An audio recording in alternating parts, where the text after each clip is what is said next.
FM in Biafra land, in Lagos, in Abuja, and also in Kanu as well. We are also live on satellite. For those of you that have satellite access, we are live on satellite. The gospel of redemption, the gospel of truth, preached without fear nor favor, that the land of Biafra and all those who are held bondage or those who are in captivity in the British-created Zoological Republic of Nigeria will be set free. That is why we are here. That is why the work we are doing is relentless. That is why we will do everything we can, everything within our powers, and of course, by the grace of the Most High Elohim, to ensure that Biafra is restored in our time. Our enemies will keep ganging up. They will keep trying all that they can to bring us down. They have failed before. They will continue to fail. Facebook is number one amongst them. We have destroyed the Zoological Republic. Facebook was not able to save them. Regardless of what they do now, they cannot be able to save the Zoological Republic. It is drowning, it is finished, and there is nothing they can do about it. I welcome each and every one of you. I say good morning, good afternoon, good evening, and good night to some of you. Because there is no other radio station like ours, no other broadcaster coming out of Africa who can boast of our reach, who can boast of our pedigree, who can boast of all the work that we are doing here, not just to free Biafra, but to free all those who are in captivity across the continent of Africa and beyond. And as I welcome you this evening, I ask you to welcome other people as well. But you must have one thing in mind. We do have a lot of enemies.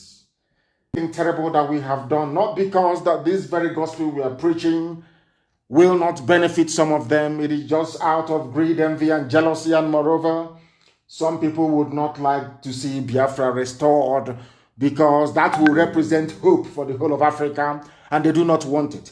The neo-colonialists, those of them who want to retain power, a measure of control over black people, will continue to do all they can to subdue, to subjugate, to impoverish, and to render asunder all that we are as a people. But we are here determined, very resolute. We have a never say die attitude. That is why everything we touch turns into gold. That is why we have made the tremendous strides that we have made, culminating even right now, that even the Janjaweed from the Sahel have now turned around to agree with us. That referendum is, after all, a very good thing. We always win. When I tell you we always win, because we always do eventually. When we started this very gospel, when we started this very mission, we said we wanted a referendum. Most people did not believe it. Most people thought it was far-fetched, but we have stood on that very mantra till this very day, that even those who are direct beneficiaries of the lopsided idiocy that Britain created called Nigeria are today agreeing with us. They now agree that referendum is the right way to go forward, which means we have also won that very argument. We always win. That I can assure you. My name is Nnamdi Kanu. I am the leader of the largest mass movement on the face of this earth, the indigenous people of Biafra. Elohim, a servant of the wonderful people of Biafra. We are here to restore Biafra, and I can assure you categorically and without mincing any words that Biafra shall be restored in our time. That I can assure you. And far more quickly than any of you could ever imagine. We are live and we are direct, and the whole world is bearing us witness. The time now is exactly 5 minutes past 7 p.m. in the blessed land of Biafra. And I also imagine the same number of minutes past the top of the hour, regardless of where you are, regardless of where you're domiciled. Very quickly, I am going to pray because we have a lot to cover today. I'm going to pray very, very quickly. And then after that, we shall then begin to bring you what we have in store for you. And as usual, I'm going to pray in the language of heaven. The same language that the angels surrounding Chukwukika Biama in heaven is ministering to him and praising him with. Chineke na nke pụrụ m ihe niile. Chukwukika Biama onye anyị na-efewe na isi ala nye onye ọ bụ naanị ya na-achị. Onye ike niile nọ n'ọbara aka ya, Chineke na nke usu niile nke ndị agha. Onye kachasị ihe niile elu. anyị bụ ụmụ gị onwe gị ka anyị na-akpụ isi ala nye naanị gị ka anyị na-ekpere ekpere naanị ka anyị na-akpọkụtụte ihe abalị eze ebube dị ngọzi anyị wee na-aja gị mma wee na-eto gị na-asị na onweghị onye dị ka gị Chineke nna nke igwe ma lekwa ụmụ gị bụ ndị gọziri agọzi bụ ezinụlọ IPOB n'ụwa niile bụ ndị tụrụ ugo eze ndị eze bụ ndị dịnyere ozi ka mmadụ ọbụla onye nwe m na Chineke nna nke pụrụ m ihe niile n'ihi na ọ bụ naanị gị bụ onye kere ihe niile kere eke mana onweghị onye kere ya anyị wee na-aja gị mma wee na-eto gị na-asị na ịbụ ọka aka n'ihi na onweghị onye dị ka gị Chineke nna eze ebube dị ngọzi ọ bụ gị onwe gị hiwere ala nsọ gị bụ Biafra onye ime eluigwe wee gọzie ya n'ụzọ pụrụ iche wee sị na ụmụ gị ga-esi ebe a wee kunie na onweghị mmadụ ọbụla pụrụ ikunu wee tụọ ha aka n'ihu na onweghị atụmatụ ọbụla dị nke ọchịchịrị nke ndị iro pụrụ iguzosi n'ihu ha wee na-asị ha anyị wee na-aja gị mma wee na-asị gị na mma dịrị gị Chineke nna nke igwe n'ihi na agbanyeghị ihe niile nke anyị onwe anyị gabigara wee ruo n'ụbọchị nke taa eziokwu gị wee pụta ihe ọbụla dị ndị mgbe mbụ bụ ndị na-enupụ isi bụ ndị si n'ụzọ agaghị aga n'ime eziokwu nke gị onwe dị anyị ka anyị wee gbasara ụwa niile ka ha kulitere n'ụbọchị nke taa wee na-ekwusi ike na-asị n'ezie na ụmụ Biafra bụ ụmụ Chineke na IPOB na ọ bụ ozi eziokwu anyị wee na-asị na uto niile bụ nke naanị gị nsọpụrụ niile bụ nke naanị gị jam niile bụ nke naanị anyị anaghị efe arụsị anaghị m akpụ isi ala wee nye arụsị iwe kwe anyị nkwa ọ bụrụ na echigata azụ n'ebe ị nọ wee fee gị n'ime mmụọ na eziokwu asụ gị ngọngọ atụghị egwu mmadụ ọbụla na ị ga-etu anyị ugo n'elu ugo nna nke ebere dị ngọzi na Biafra ga-eguzorịrị ọbịa mara iwe na-akpọkụ gị n'ụbọchị nke taa n'ime abalị ọtụtụ ehihie abalị ụmụ iwe gwasị ụwa niile okirikiri iwe na-agwa anyị okwu na-ekwusi ike n'oge niile mgbe nnụnụ ọbụla ji alaghachi na-akwụ ya oge niile ga-akpọkọta ụmụ gị niile n'ụwa niile eze ebube dị ngọzi ka anyị wee nọ n'ala nsọ Biafra wee jaa gị ma wee too gị gọzie aha nsọ gị ma bulie gị elu site n'ebighị ebi ma ruo n'ebighị ebi ise I have just prayed in the language of heaven and we must now proceed very gingerly and very cautiously to the presentation of this very wonderful program this evening. If you do not learn anything from here, admittedly, of course, people have said it over the years that this is the finest university on the face of this very earth. That is why darkness, people who are Luciferians, the followers and worshippers of Satan, will try all they can to stop what we are doing, but they cannot succeed. Not now, not tomorrow, not ever, because we are resolute and we are determined. Because this very noble family, this IPOB, we always win. There is nothing anybody can do about it. It doesn't matter how jealous you are. It doesn't matter how ravaged you are by envy. It doesn't matter how self-deprecating you may be. It doesn't matter how the amount of self-hate you now. Every family has been chosen by the God Almighty in heaven to do his work on the face of this very earth, and that is what we are doing. And this evening, heaven will bear us witness, because some people, as I've been saying in the past couple of days, when we started this very effort, some people said, no, why are you doing this? Why are you always preaching? Why are you always on air broadcasting all the time? We said, because we are seeking to turn the mindset of black people. We want them to reason like human beings. And I am glad to say today, up now, they are beginning to reason like human beings. At last, people have emerged to try to speak the way that we do. This evening, I am starting with what I saw, and I want it posted on my page immediately, please. Immediately, please. Of course, there are a bound of interruptions. You know what Facebook does. If Facebook removes you or stops you from listening via my page, please make sure you go to IPOB Community Radio. Go there. You will be able to listen to us loud and very, very clear and direct, of course. I am going to play something, a summary by a newscaster, or should I say a commentator, on Zoo Television. And I want this very clip posted on my page as we go through it this very evening. I want you to listen very carefully, very attentively. Try to be as understanding as possible. Try to be as discerning as possible. Because if you come to listen to us without common sense, if you come to us without all your faculties clicked into gear and intact, you will not be able to appreciate what we are doing. You will not be able to understand the enormity, or should I say the gravity of this very gospel that we preach on this very platform, this very hallowed platform, this very Radio Biafra. I want you to listen to what I have to play, because what I would love to do every time that I come on air to preach is to set, what would I say, let me call it a foundation, our case. I want to let the whole world understand that we have won the argument and we keep winning the argument And if you listen very attentively and very carefully this evening, you will know that IPOB has done the job that it was sent to do. Because now people are waking up, people are rising up, people are speaking, even those that you never expected. So,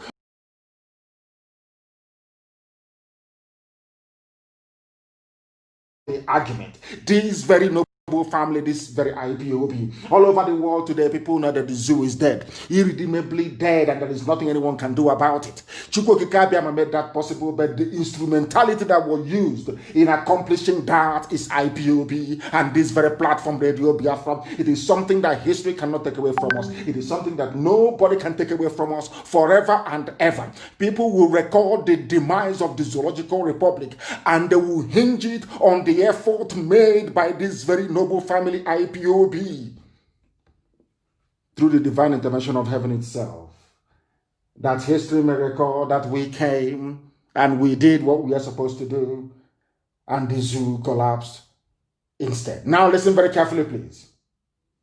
Dr. Nnamdi Azikiwe once said, listen. When two incompatibles meet, they can coexist if only they agree to agree. Yes. Agree to disagree. Yes. But Nigeria, can we ever agree? Carefully, please. Senior advocate of the masses, recently said, a country does not survive solely because of forced unity. It survives on purpose and fruitfulness. Yes. This Nigerian house, he said, is falling.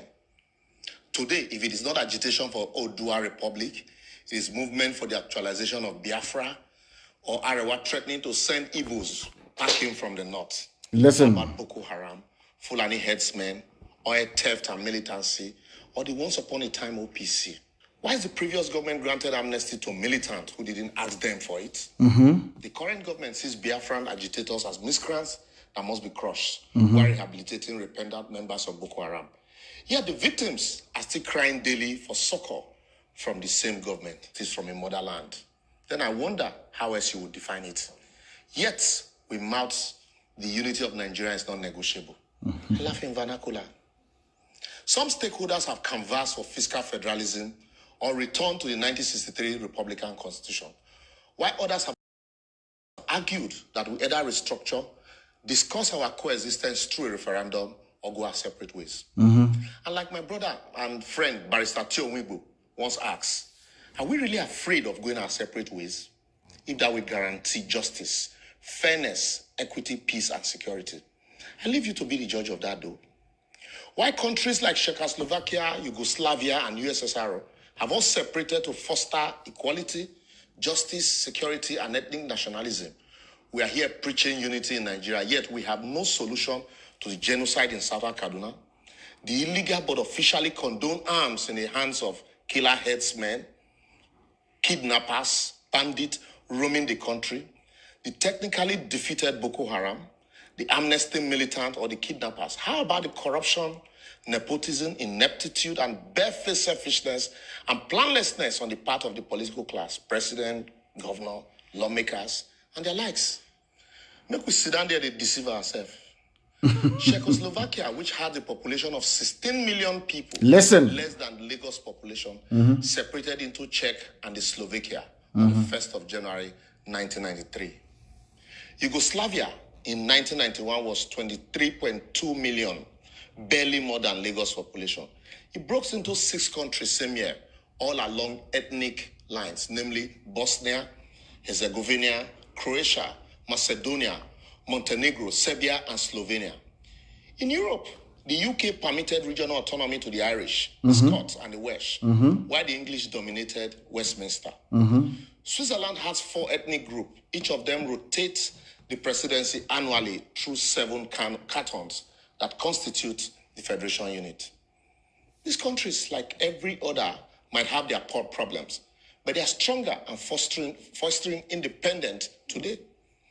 I will therefore advocate, as posited by Professor Wole Soyinka and Professor George Obiozo and a lot of other scholars, apart from those in government.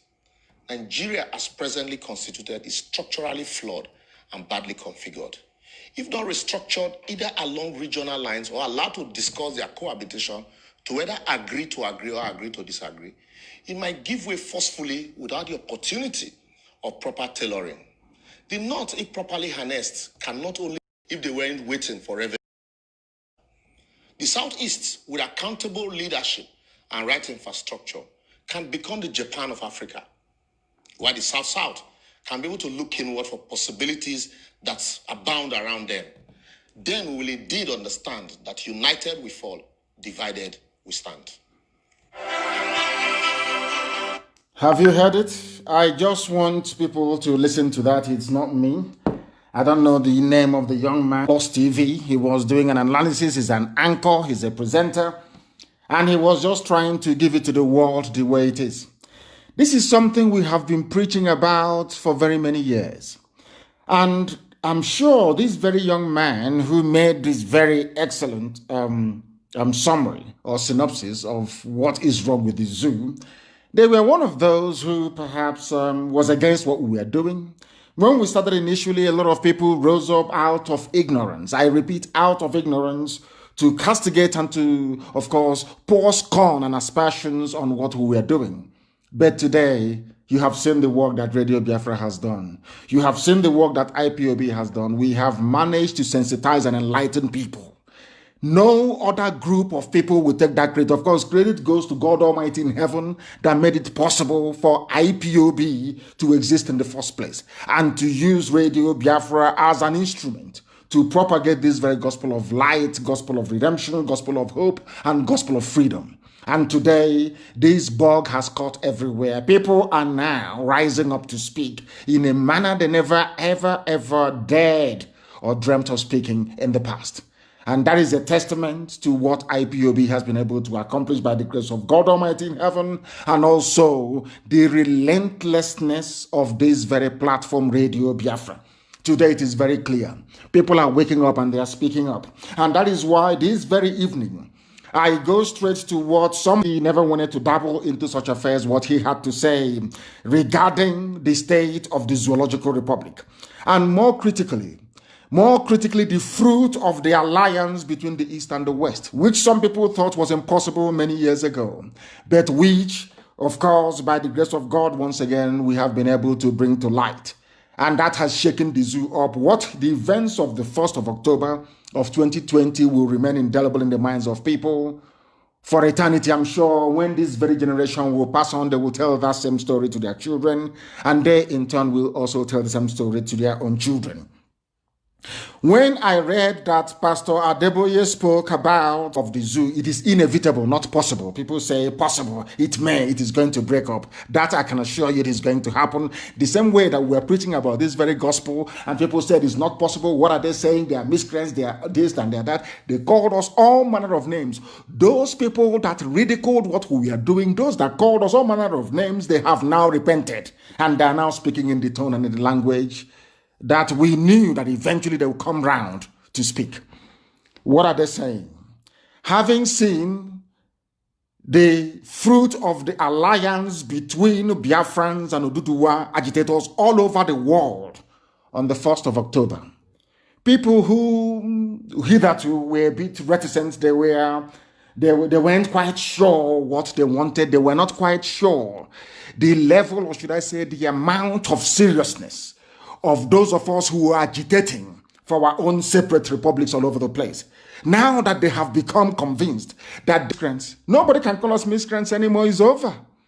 Because that same disease of miscreancy, so to speak, has now affected Oduduwa. It is now in the middle belt. Everybody is now a miscreant. That's what it means. Everybody, each and every one of us now is a miscreant. Not minding what Facebook is doing, because I'm watching now the systems we are using to push this message forward. There is no breakage. There is nothing wrong.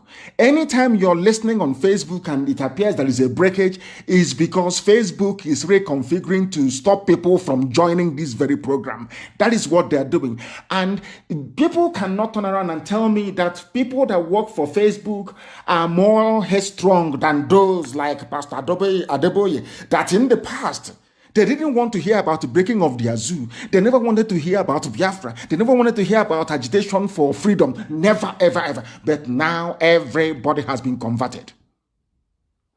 And we made it possible. By the grace of God, of course. We made it possible. Anywhere you go to, I want you to rise up with every pride and conviction in you to say that all these people talking today, including Adeboye, you as IPOB family member made it possible. You are no longer miscreants. After the 1st of October, you are no longer miscreants. People now echo the same sentiment as you have been doing. People now say the same things you have been saying. People now see Nigeria for what it is, a zoological republic. People are now saying it is unworthy. They are only saying all these things now because IPOB had sacrificed and had died for this very effort. Over the years, we have been relentless. We have said no, that thing we saw, all of you must see it. And now they have seen it. Everybody has seen it. Maybe only Facebook. Once in a while, they refresh. Once in a while, they refresh my page in order to stop you from listening. As I said earlier, we are also on Radio Biafra. We are, more importantly, IPOB Community Radio. Go and download the app and join us there if they don't want you to join. From 30,000 to 20,000, 20,000 to 10,000, 10,000 now to 6,000 to 7,000, that is what they do. But we are all over the place.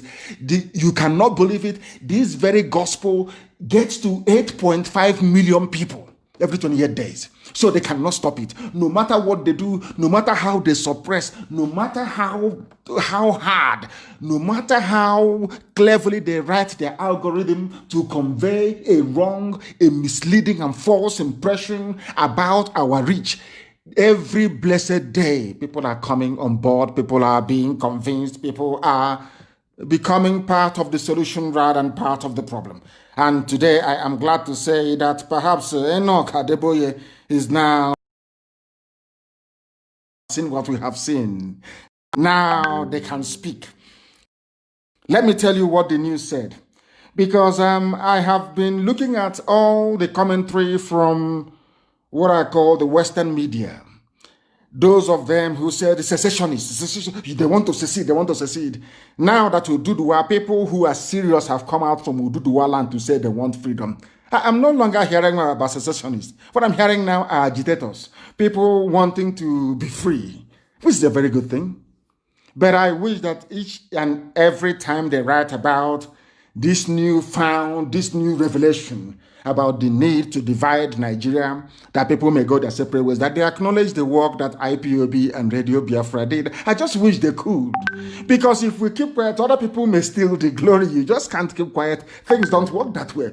So I think that what Enoch Adeboye should have done is to acknowledge the work that Biafrans have been doing over the years, to highlight this very issue that is now touching upon. And what is that? Let us try and read it for the world to understand, bearing in mind what the summary from the commentator that I played earlier. People are afraid for no reason. People are terrified and scared of Fulani Janjaweed for no reason. And something came to light today, which I found very, very shocking. I watched Osita Chidokal's presentation. I think it's called The Platform, Zoo at 60. They call it Nigeria at 60. And now he said something that was quite interesting. He said that all the big parastatals and ministries you have in the zoo called Nigeria, the people who are working there are children of permanent secretaries and all the people that you call the so-called elite in the zoo. No wonder they don't want Nigeria to break. They don't want Nigeria to fail. For the simple reason that after them, their children will inherit the same corrupt society that they are now presiding over. That is what they talk about one Nigeria, not because they love it, but because they themselves are beneficiaries, their children are benefiting, and all of you are suffering. And I wonder why all of you who are suffering, why you should remain quiet all the time and you continue to suffer. It is just unbelievable, absolutely unbelievable. I do hope. And the General Overseer of the Redeemed Christian Church of God, Pastor Enoch Adeboye, has advised the Zoological Republic, the Janjaweed government. I told you that Al Sudani was gone. I told you that Jubril was gone, a new person was there. And I'm very, very sorry to say that even Abubakar Shekau knows the person who is there. Abubakar Shekau knows the boyfriend of Aisha Buhari, that his name is actually Yusuf Mohammed. Very, very interesting, isn't it? You know, when I heard this thing, I was in a state of shock. I knew, that was why I called. That is to tell you that I never, ever, by the grace of God Almighty in heaven, I never, ever make mistake in my life. I never do when it comes to Biafra restoration. I told you before, the boy that was there before was Jubril Al-Sudani. As soon as he left, as soon as he ran to Cuba and refused to come back, I They were waiting for me to say it is Jubril Al Sudan. This one is Aisha's boyfriend. Funny enough, I never knew that Shekau knows the name of the boy. And on the 1st of October, of a few days ago, Shekau actually mentioned the boy's name, that the boy's name is Yusuf Muhammad. Unbelievable. Unbelievable. So even Boko Haram that they created knows the person who is wearing the mask. But he referred, Pastor Adeboye said, is the federal government of Nigeria. Is to give Nigeria a lasting solution to secession agitations and its economic challenges by restructuring the country. For the very first time, they have now acknowledged the impact of the secessionist moves being made. We are agitating for freedom. We are not seceding. I know that black people, they have difficulties absorbing information. Biafra is old, over 5,000 years old. Whoever is talking about Biafra seceding from Nigeria, you are drunk or you're not well. But I can understand that the word secession has taken over the understanding, or should I say, has eaten deep into the subconscious of people, or to their subconsciousness. And for that very reason, they find themselves resorting to using the word secession all the time, rather than just saying it for what it is, agitation for freedom, that people want to be free. Enoch Adeboye is now saying, considering what happened on the federal government to find a lasting solution to our agitation. I never knew it would come to this, but it has come to it, which means that every of what we are doing, everybody now understands the potency, the seriousness, the determination, and the resoluteness of this very noble family of IPOB worldwide and what we represent before our people. I will continue. Adeboye said, the restructuring of the country must be done as soon as possible to forestall a breakup of the various socio-ethnic components that make up Nigeria. The 78-year-old cleric stated this on Saturday at a 60th Independence Day celebration symposium co-organized by the Redeemed Christian Church of God and the Nehemiah Leadership Institute. At the symposium with the theme, Where Will Nigeria Be in 2060? Of course, there will be no Nigeria. Monitored by a Zoo newspaper, Adeboye proposed the adoption of a merger of the British style of government and American system of government to pave the way for Nigeria's future.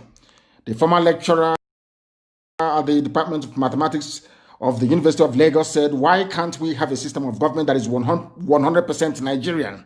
I don't know what he means by 100% Nigerian, because I don't know what is Nigerian. Are you talking about the political system, the monarchical system of the Yoruba? Are you talking about the feudal system of the Fulani? Are you talking about the republican, nature of we Biafrans?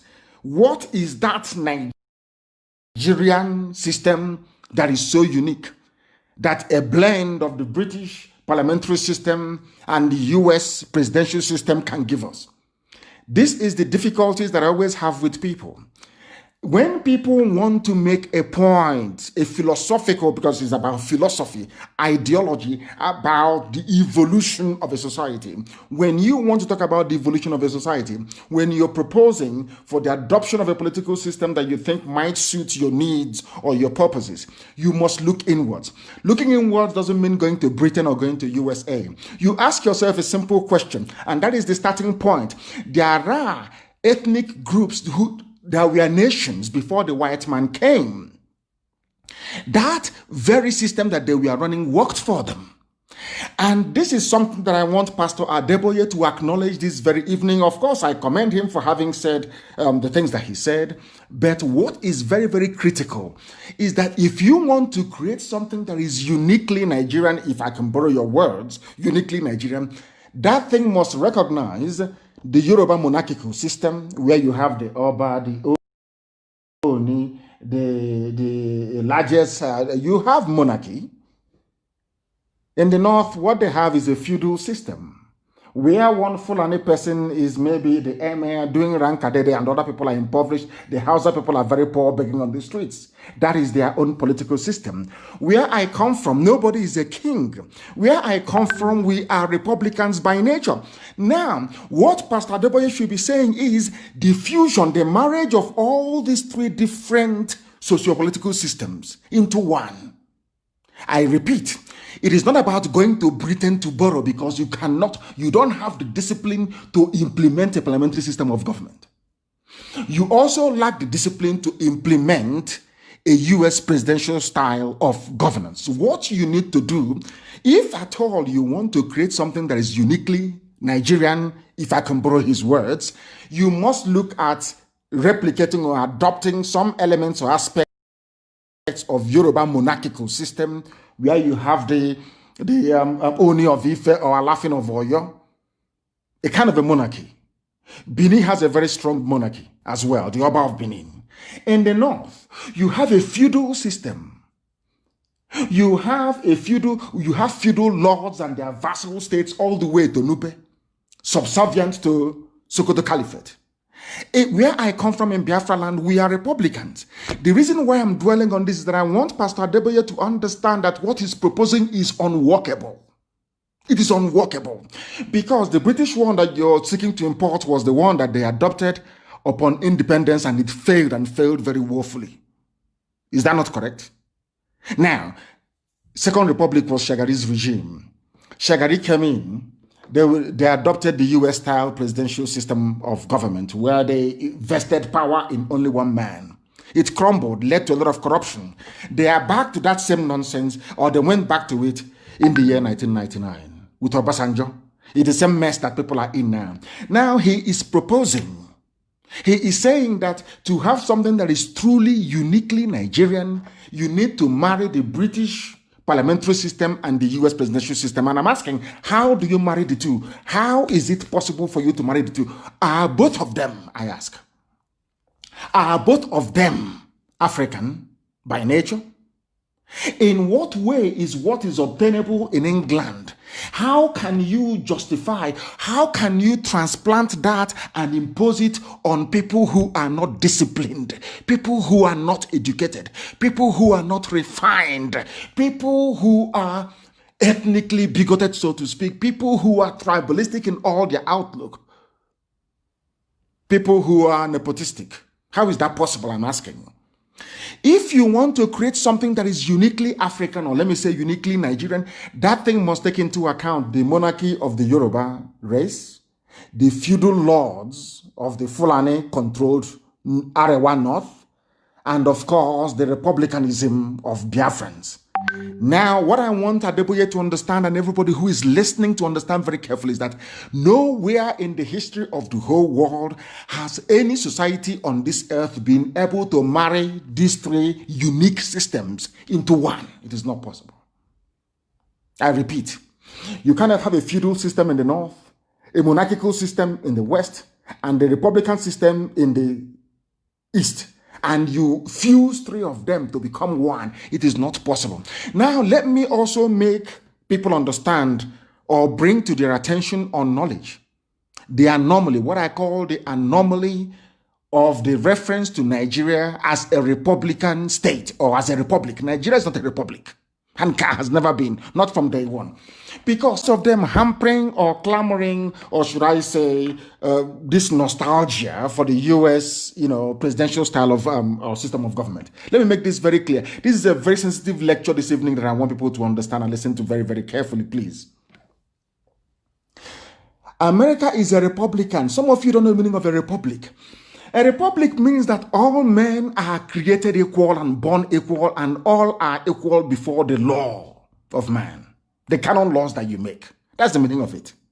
All of you are equal. Now, Nigeria cannot be a republic and you have a Sultan of Sokoto. There's a traditional ruler. It cannot be a republic. Even my late father cannot, in a republic, there should be, my father's stool should not be there. In a republic, you don't have the Oni of Ife. You don't have the Alafin of Oyo. No, of course not. It is not a republic. You don't have royalty. In a republic, it is an anomaly. That is why Britain, when they look at you, they laugh at you, they know you know nothing. They say these are black people, their brains are empty. Why? Because in a republic, there is no royal highness. I don't know if I'm making any sense to people. That is why All the people that call themselves intellectuals in the zoo, those that call themselves the elite, those that say that they went to school, that they're professors.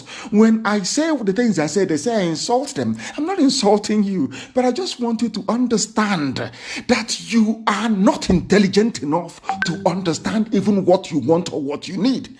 Our dear Pastor Adeboye is saying that he wants a marriage of Britain and USA, and if you marry these two together, you may get something uniquely Nigerian. I don't know where he's coming from, and I don't know if in the fusion of these two systems that he's talking about, it is taking into account the feudal mindset of the Fulani North.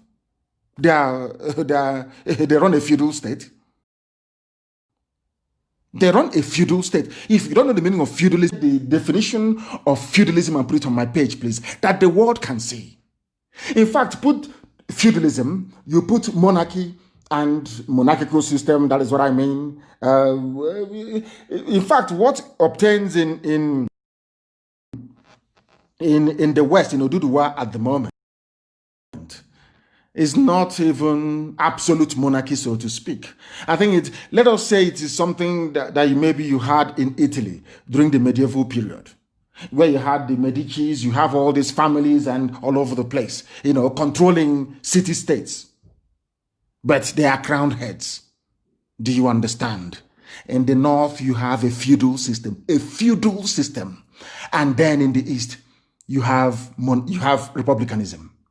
How can you match those three together? If you ask me to go to the north and bow down before the Sultan of Sokoto, if you present me in front of the Sultan of Sokoto and I shake his hand, everybody will complain he lacks respect. But that is the way the people are. That is how we are. We are Republicans. We believe that all men were created equal. But some people believe that not all men are created equal. And you have those people in a place called the Republic. How can you say Republic, the Federal Republic of Nigeria, when in that Federal Republic of Nigeria you have royal fathers? I don't understand it. These are the anomalies that I want the likes of Pastor Adeboye to be able to have in mind, to understand that Nigeria is unworkable. Nigeria can never be together, because these systems, nobody, unless you go to war to conquer and to subdue people, nobody in the history of mankind has been able to reconcile three different systems into one. It's not done anywhere. Britain managed to do it, and they did it with conquest. Britain colonized and managed to use conquest, that colonial conquest that they accomplished, into one. Now you understand it. So when our dear pastor is talking about something that is 100% Nigerian, that thing cannot be British, and it cannot be American either. And as I'm saying this, this is the very first time I'm actually observing what Facebook is doing. Sometimes I look at what we are, now I can see. Every time it refreshes, every time Facebook will refresh it, and if they refresh it, they press down the numbers. If they refresh it, they press down the numbers. I have never seen this before. This is the only time I'm actually watching this very broadcast like any other person is doing on one of the monitors that we have here in front of us. That is what they do. It got to 7,000, they refreshed it, it went back to 6 point, and that is what they're doing. But does that bother us? Of course it doesn't bother us. We continue to preach our gospel as we have been mandated to do. Therefore, Pastor Adeboye said, can't we have a combination of both to see whether it could help us? He is not sure. He's saying another experiment to see whether it will help us. And we are saying, dear pastor, it is not going to help us because Britain is not Africa. It is not going to help us because the United States of America is not Africa. If you're planning to create something that is uniquely African, you go back to the way you were before the white man came. That should be the basic starting point of everything. This is what I call, of course, he has the best of intentions. He is trying to stop the agitation from overwhelming everybody. And I can assure all these pastors that when we when we go our separate ways, Oduduwa on their own and Biafra on their own, people will still come to your churches. Please don't panic. Don't think because of this agitation that once Biafra is on its own, you won't have Biafrans going to your church and paying tithe and sowing seed and all the rest of it. They will still be doing it because we are black people. That is how we are wired. That is how our brain is. We are predisposed to superstition. As long as we have people who are superstitious, don't worry, sir. You will get your tithe. You will get your seed. You will get your everything you need. Your offering. You will be getting it. Don't worry about it. But we are going our separate ways. We must go our separate ways. Then should we sit down and have the need to be one people together, then people can sit down and negotiate terms of a union. They can now join a union. For anybody to try to sustain this charade that the white man built, you are causing more harm than good. That is something you must understand. People should not panic and look at their own parochial interest or think, oh, I'm going to lose out, as most of them are now doing. Oh, if I lose out, my children can no longer be leaders of Nigeria and rule people the way that I ruled them. That is what some of them are saying. They want Nigeria to be sustained, that their fraud may continue, and we are saying no to that. It is not possible. Absolutely impossible. So I want our dear Pastor Adeboye to please try and go back and advise this zoological republic, the Fulani Janjaweed government in Abuja, to let them understand one clear, simple fact. Nigeria is unsalvageable. British parliamentary system is un-African. US system, presidential system is un-African. When America wanted to build a society, they never copied France. They didn't copy the UK. They didn't copy anybody. They went to build something very, very unique to their taste. The same thing we should be doing.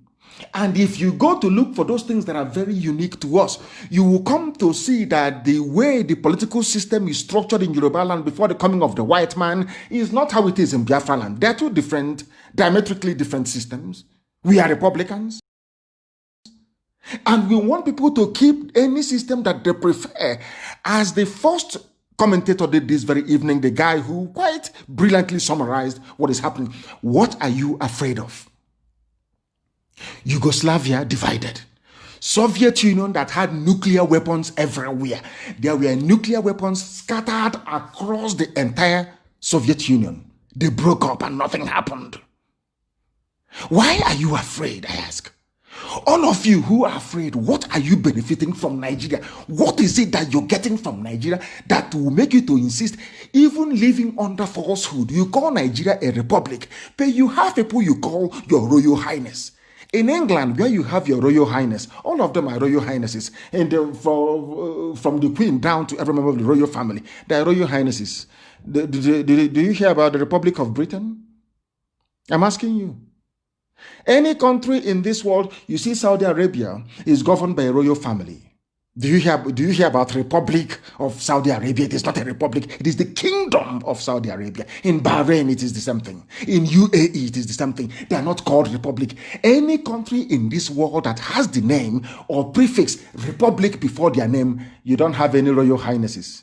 Now, ask yourself, where did you get this anomaly from? It is because people are not educated. Because people are not schooled enough. People are not disciplined enough to understand what they want and to come out openly to say we want it. The only people that can answer His Royal Highness are people who are not republics. Do you understand it? Mexico is a republic. Do they have their Royal Highnesses in Mexico? The answer is no. Canada is Canada is not a republic because the Queen is the head of state of Canada. So they are not still a republic. But they have all the attributes that republics have. Do they have kings?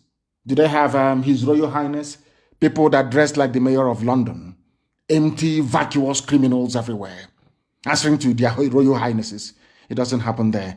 Anywhere you have the word republic, they don't have kings.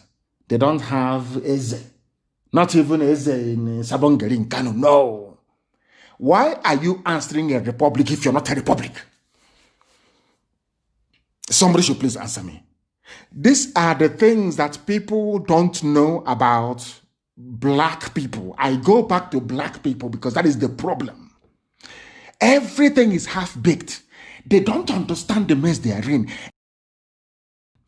And all those adages and proverbs, and she taught me. I was very, very small. Like I won't forget. I think I was about five years old or thereabout. And one day we were lying down, we were outside in the evening. And she said, I will never forget. And she said, she was teaching me idioms and proverbs and all the rest of it. And she said, half education is dangerous. I never knew what it meant. She was reading from a book and I was memorizing. As she was saying it, I was memorizing them. Half education is dangerous and all the rest of them. I was, cramming all these things.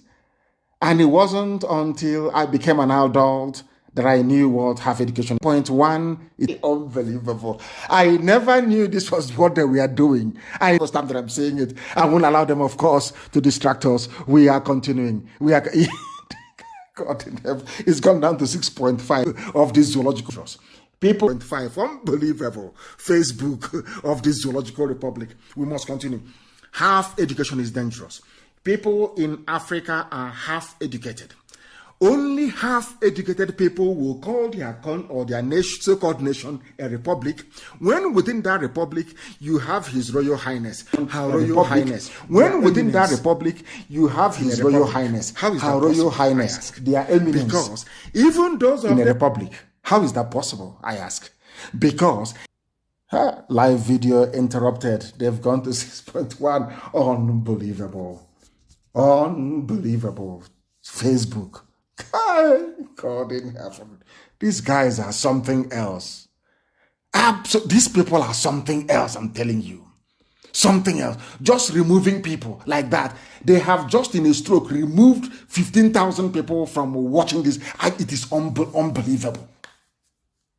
No wonder black people are evil. When they say black people are bad, you should think of those who are working for Facebook in Lagos, how horrible they are, how awful these people truly are. Now, let me tell you something that people don't understand. Anybody who lives or who took part, participated, or was part of the so-called constitution that gave birth to the Federal Republic of Nigeria. Nigeria is not a republic. Because nowhere on this earth do you have His Royal Highness as part of a republic. And I will go from one acclaimed man of God to another man of God as well, a man that I respect immensely, Archbishop Kuka, or should I say Bishop Coker of Sokoto Diocese.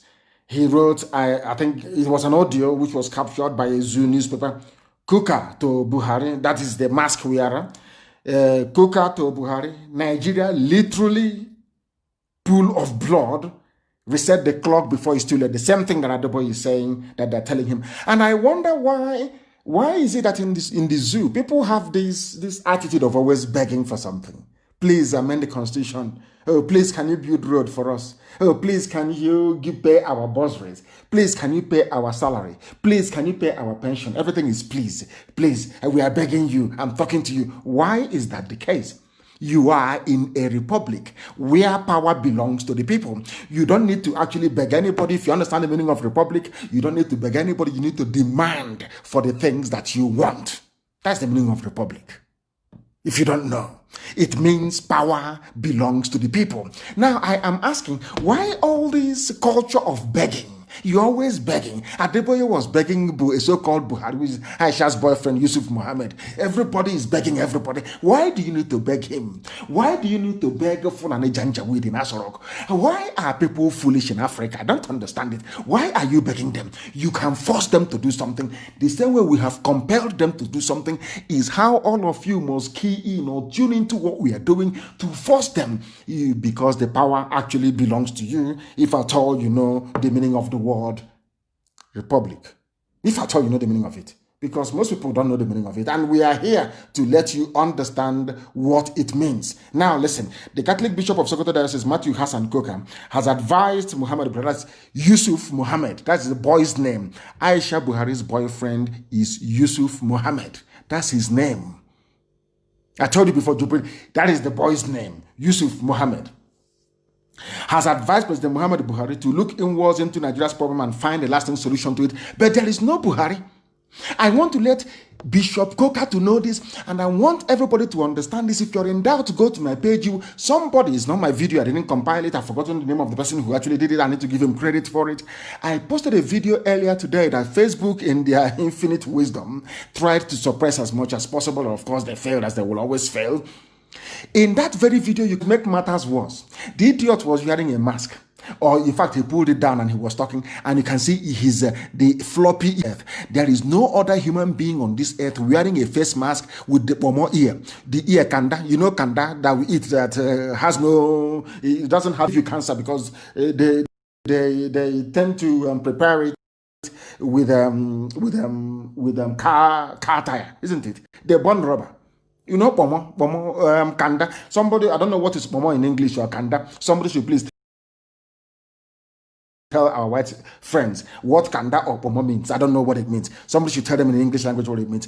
If you look at the ear of the man, I am talking to Hassan Coker. I'm talking to Bishop Coker. Please go to my page. You will see the ear of the man. Look at, he took a picture with Jonathan where they were deceiving themselves. Look at his ear. Look at his ear, because Jonathan asked them, why do you bring this man to me? Of course, they'll be shocked how I know this. They said, oh, he's very sick. You know, we need to put up a front. You know, everywhere in the whole world, people have body doubles. And Buhari is very sick. So once in a while, we'll bring out this one to come and greet people. Oh, do you want him to come out and the nation will be disgraced? That was the reason why they are saying, or now they're muting, are saying they can bring Jonathan back. Do you understand? Because Jonathan has seen that Aisha's boyfriend, Yusuf Mohammed, is not Buhari. You can see his ear. Jonathan, his ear is not bent. How come Jonathan, they are wearing the same face mask, but Jonathan's ear is standing up. But the ear of this impostor, because it's silicone ear, it is artificial ear, you can see it bending down. Why do people insist on referring to Yusuf Muhammad, Aisha Buhari's boyfriend, as Buhari? I don't understand this. And these are men of God.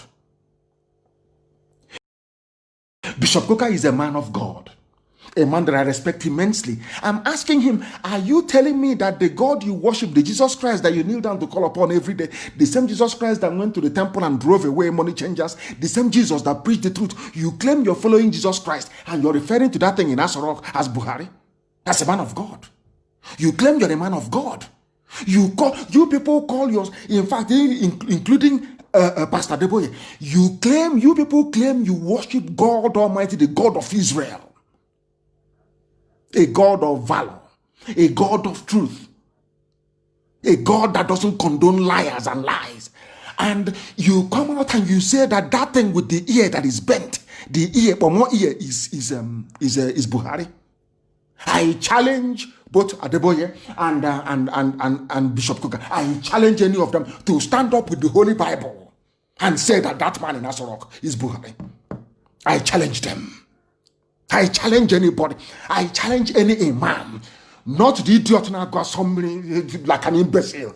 I challenge anybody to pick up the proper Quran and to swear and to say that the man in Asorok. I want an imam to do that, to say this man in Asorok is Buhari. I want any preacher of any persuasion to stand up with the Holy Bible before his or her congregation to say that the man in Asorok is Buhari. His name is Yusuf Muhammad. He is Aisha Buhari's boyfriend. You can see his ear. Unless you are blind, or unless you're blind and you're stupid and you're hopeless and you're a baboon, you're a monkey, you are an idiot, only then can you look at a man with the ear that is floppy like pomo and you say that that person is Buhari. You must be insane. You are a mad person. I challenge any of them, any of their preachers, pick up the Holy Bible and say that the man in Asorok is Buhari. Why am I saying this? Because all of you know where the solution lies. Everybody is suffering. Everybody is in pain. There is problem everywhere. Insecurity, death, mayhem everywhere. I ask you, all of you, you know the solution to the problem. Very simple. Rather than beg, oh, please, can you restructure the constitution? Can you restructure the flag? Can you restructure Abuja to make it look like Kafanchan? Can you restructure Kafanchan to make it look like Akure? All these idiotic debates that people are having, all of you are wasting your time. You are behaving as if you don't have any brain. That is a very simple solution. Simple solution is, if they are serious, if these pastors are serious, All you need to do is to say to Asorok, if you don't restructure, or I wouldn't call it restructuring, if you don't start the process of setting the people free within 4 months, we will come out and announce that the man who is there is Aisha's boyfriend and not Buhari. We will challenge you to come out and to prove that that man is Buhari. Believe you me, 48 hours, everything will change. 48 hours is also. I said 48 hours, everything will change. If these pastors can be truthful to the word of God, to the Bible that they're holding, if the imams can be truthful to the Quran that they're handling, if people can stop being afraid and come out and say the truth, and to say, if you don't restructure, those who claim they want restructuring, if you don't do what we're asking you to do, we the people, if you don't do it, we will ask you to bring this man in the public to address us live, to tell us his Boko Haram will stop. Janja, all these Fulani bandits, Mietiala, they will all go silent. But what worries me is that all of these people, including the pastors, including the imams, they know the truth, but they don't want to go for the jugular because they are benefiting something from Nigeria. They must be getting something from Nigeria because there is a nuclear option. Since the Fulanis don't want to reason, since they don't want to listen, there is a nuclear option. The nuclear option is, if you don't do what we are asking you to do, we will question the identity of whoever is in Asorok that you're claiming is Buhari. We will question his identity in public. And believe you me, 48 hours, the doctrine of necessity will set in, and they will set in motion everything to make the lives of the people better. It's as simple as that. Something they can do. So that every day, we are begging. I want the president to please look at the suffering of the people. To look. Who told you that power will concede without pressure? Power in the whole world never can concede without pressure. You must put pressure. What pressure do you have? When you come out on the streets to protest, they will much, DSS will come and arrest you. Yes, all the pastors, you're not going to break the law. All you need to do is to send a very subtle message, a very subliminal message to say, if you don't start the process of making things right within 4 weeks, I will cast doubt on the genuine identity of the man in Asorok.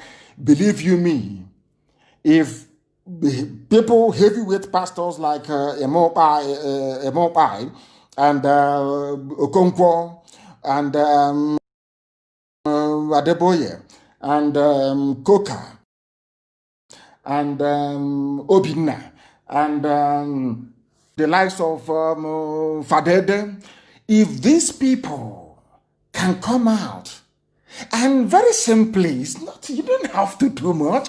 There is no need for protest, revolution now, revolution yesterday or 2 days ago. You don't need to protest on the street. You don't need to do anything. All these people, even including newspaper editors, if that is to tell you that people are benefiting. It's just like Buhari's certificate saga. Some lawyers took them to court, and when they got to court, they did say, they gave them money and they withdrew the case. People are benefiting because you cannot tell me that you have the silver bullet to cure all the problems of the zoo. You see, our God is a miraculous God. God gave Nigerians a cure for their problem. But being black people, this case of Buhari, dead Buhari and all these impostors was what convinced me beyond every reasonable doubt that black people are not intelligent enough to be called human beings. I'm being honest with you before God and man. We are not intelligent enough to be called. Now God gave you a solution. Forget all the nonsense. Forget everything you say in the pulpit is irrelevant. God gave you, because they said God cannot give you a problem without a solution. If God gave you the problem, which is Buhari, God has also given you a solution. The solution is the impostor in Asorok, Yusuf Mohammed. Very simple. What's it going to cost you? Nothing. I want people to rise up tomorrow and to say to Asorok, if you don't restructure, those who want restructuring, we are going for our freedom outright. If you, those of you in the mainstream who are afraid of the truth that you want to restructure, say to them, let the likes of Ohaneze, Pandev, and Afeni Fele rise up and say, if you do not give us restructuring within 4 weeks, if they're afraid, they can go on exile to do it if they're afraid. Say within 4 weeks, you don't give it to us, we will publicly call into question the identity of the man you claim is Buhari, the one with the pomo ear. I'm telling 48 hours. You hear National Assembly will sit on emergency to do everything that you want. It's simple common sense. But you cannot do it in this UG. 2 minutes past 8 p.m. in the land of Biafra, and 2 minutes past the top of the hour wherever you are. We brought you people here where you are now. IPOB, radio, through Radio Biafra, brought you where you are now. This level of consciousness now that people have all over the place, people can now understand they have a problem. Every blessed day, I am saying to Coca, instead of begging, oh, before it is too late, Adeboye is begging, oh, please try and change. It's simple, don't beg. You don't have to beg, because power belongs to the people. You claim you're in a republic, unless you're not in a republic. All you need to do, I'm not asking you to do anything extraordinary. You can write them a secret letter by say, listen to me carefully. This is something that, you know, where we come from, we say we will be. People don't know the meaning of it. They don't know the meaning of it. Yes, the crowd or public is strength. Yes. Now let me put it to you this way. If people want to see a change this week that we are in the zoo called Nigeria, if you want to see a change, let Adeboye not say it alone. I don't want maybe Obinna or Coca to say it alone, or an icon. No. All of you must come out and issue the statement at the same time. Are you telling me that the so-called Nigerians or those in Sokoto will allow DSS to go and arrest Bishop Coca? Is not done? Desmond Tutu, nothing happened to him. These people, they claim they are men of God, but sometimes I doubt it, because they see the truth and they turn a blind eye. I want to ask all the preachers, all of you will sign the letter together. And as you sign the letter together, you remain very visible. Are you telling me that the DSS will now mobilize to go to all the states of the Federation of the Zoo, arresting everybody, every prominent preacher? Is that what you're saying? Is that what you're saying? Because I don't understand it. Is that what you're saying? Of course not. They cannot do it. Now ask yourself, what is it that is stopping these so-called powerful men of God from doing what Archbishop Desmond Tutu did against apartheid in South Africa? Apartheid was horrible. It was awful. People were dying. There was discrimination. Everything was bad. The same thing now happening in the zoo. And I'm asking these preachers, these so-called men of God of every persuasion, of every denomination, why can't you come together? I'm not asking you to come out on the street to protest. Simply write a letter to Asodok saying, if you don't do what we're asking you to do, we would have reason to believe that whoever is there is not Buhari. Because if it is Buhari that people voted for, he would have responded or reacted to the yearnings of the people. If you're not doing anything within 4 weeks, we will call for the ratification or clarification of that. Fulani headsmen will stop. Mietiala will stop. Fulani bandits, I said 48 hours, 8 hours, 2 days, all this nonsense will stop. Now ask yourself, why are these pastors not doing it? Because I understand the imams, they want to spread Islam to the Atlantic Ocean. That's understandable. They saw them together. After all, the Sultan is the head of Islam in the zoo, which means that even Ahmed Tinubu is loyal to him, which means that all of them who claim that they're Yoruba Muslims who are against the Oduduwa Republic, they are all loyal to Sultan of Sokoto. They want to see Sokoto Caliphate extend all the way to the Atlantic Ocean. That is what they want. Unless you have brain, unless you have thinking faculty, you cannot be able to comprehend all of these things. Now I ask them, when will you stop begging? When will you stop begging whoever you claim, whoever you say is Buhari? When will you stop begging? It is because of this begging. That is why SARS is going about killing people every blessed day. Today they have released a statement saying, oh, SARS will stop killing people. We are withdrawing. They said about taking away checkpoints in Biafra land. Their checkpoints are still there. How many times have they withdrawn SARS before? But you people, you can't reason. Why have they decided to withdraw SARS? Because of the riot, or should I say the reaction of the youths in Ughelli in Delta State. I said power concedes nothing. They killed somebody. If you had allowed them to get away with it, the IG of police wouldn't have issued the statement saying they are now withdrawing SARS from roads and all that nonsense, because people got angry and they rose up. If you don't want to learn anything in life, learn something from it. Power cannot concede anything. Once somebody is holding on to power, absolute power for that matter, in a very impoverished, backward society like the zoo created by the British, called Nigeria, they cannot concede anything unless you force them to. That is something people don't know. You must appealing to them. They are impervious to reason. If you appeal to them, just like a policeman in the UK, when a policeman stops and says, "Oh, sorry, sir," he says, "Oh, can I please see your registration or your license?" And you say, "Oh, sorry, sir." Once you say sorry, you're finished. He'll ask you to park very well. What are you saying sorry for? Why, if your hands are clean, why are you begging? Why must you beg?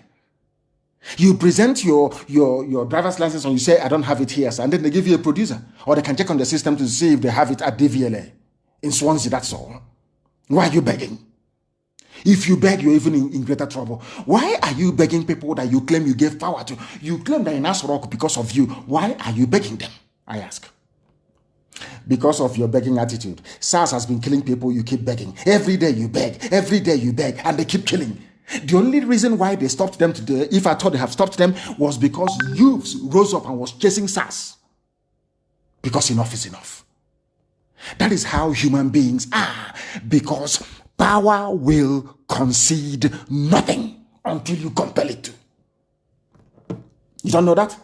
Now, what is happening? I want that video to be played. I want people to understand before. I want to put this video on my page, please. The video of SARS killing people, dragging them and shooting them dead. And I am going to tweet it tomorrow. In fact, even this night I'll tweet it. I want it to retweet it over 10,000 times. We are going to tweet this. We are going to tweet this very video. We want the world to see how barbaric, how evil the police in the zoo are. And there is something that you people don't know. You see this level of barbarism, you cannot do it in the north. You cannot. So people talk about SARS. SARS is another means, another way of reducing the population of young people in the south. This is something people don't understand. Fulani came with a multifaceted agenda. Every armed service in the zoo has been Fulanized and primed to kill in the south. That is something some of you don't understand. The army is busy killing, burning villages in Andoni. In broad daylight. Nigerian army, yes. SARS are busy killing people. They have killed people so much because they know you people can never fight back. They know you're docile. They know you go to social media and you write, "Rest in peace, sleep on bro, sleep on sister," and all that rubbish. And they are killing people. They are in Okozo killing people. They are everywhere killing because they know you will do nothing. Then you will do anything. Because their apologies are everywhere. If you try to rise up to do what is right, you will see one of the easy integrity. Nigeria you are affecting the integrity of Nigeria to affect our integrity in our pocket. That is all they are concerned about. Tell me how many times, I ask everybody now, tell me how many times SARS have gone to Kanu, to Katsina, to Sokoto, to Medugri to kill people. How many times? How many times they said our community radio has stopped? They said it has stopped. I don't know. Everything is fine here. Everything is fine. It's streaming okay. Please make sure that you have enough data, please. I'm getting information. People said, "I need confirmation, please." It is working. I can see it here. Our systems are go. Not when your credit run out, you say you're not getting IPOB community radio. Please go and reboot your phone, please. Go and reboot it. Very, very important, please. Go and reboot your phone, please. It's working. Don't mind what Facebook. I've been seeing what Facebook has been doing. After a while, they refresh. To keep pushing the numbers down because a lot of people are joining us. And that's what they're supposed to do. That is what they're doing because they're working for the zoo. We are live and we are direct. And I want to ask you once again, can you name one person shot dead by SARS in Sokoto? Name one person shot dead by SARS in Kebbi State. Name one person was shot dead by SARS in Yobe State. Name one student, a bright student, that was killed by SARS in Katsina. Can you name somebody killed by SARS in Kanu State? That tells you all you need to know. But you see, our people in the South are very foolish. Very, very foolish. You know, they love all this political correctness, all this garbage, all this nonsense, one Nigeria this, one Nigeria that, as if they are fools.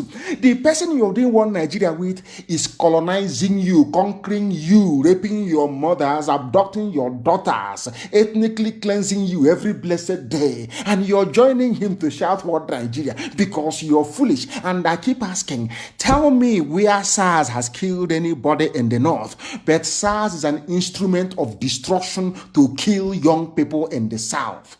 Yet some of you don't know this. All the evidence are there. It is glaring. It is glaring. It is there for all to see. But you can't comprehend it. The video is very, very harrowing. SARS only operates in the South.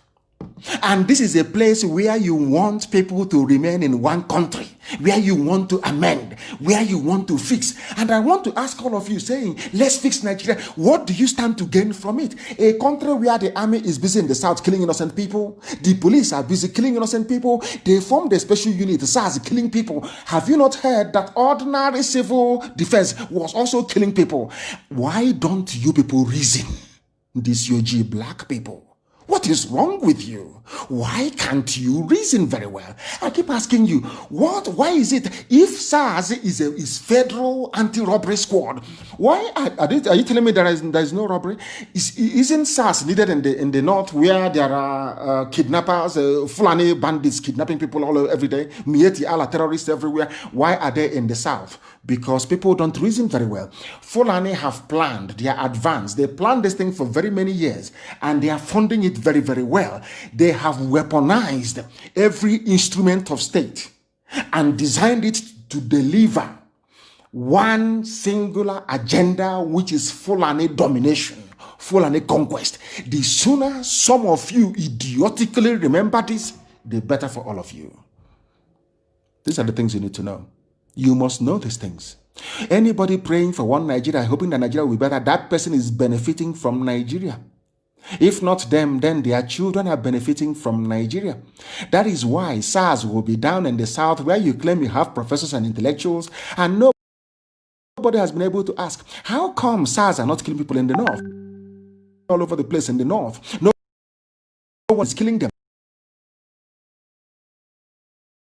But SARS is in the South, killing innocent people through somebody's phone to determine the way you dress, the way you cut your hair looks like you're a member of a cult. What sort of nonsense is that? These are the things that Fulani brings to the table. They are primitive, they are very crude, they are not refined. Some of you fail to reason. Some of you are playing one Nigeria. You want to be a good Nigerian. I'm detribalized. As foolish as that sounds. Whereas the people you're detribalizing for, they are tribalizing you. Fulani is all over the place. All the people are in positions of power. They remove your people, they put their own people in. You cannot see it because you're blind, you're foolish, you're hopeless. You're a zoo animal in a British whereby they brought in Aisha's boyfriend Yusuf Mohammed in power with mask, which you can see the ear. It's not as if you cannot see the ear that is bent, the pomo ear, you can see it very clearly, but somehow your foolishness and your stupidity will not allow you to reason properly. That is what makes you an animal. Because you're not sensible, you're not reasonable. And what baffles me is the lies. The way they lie. As one idiot that looks like Oshomole.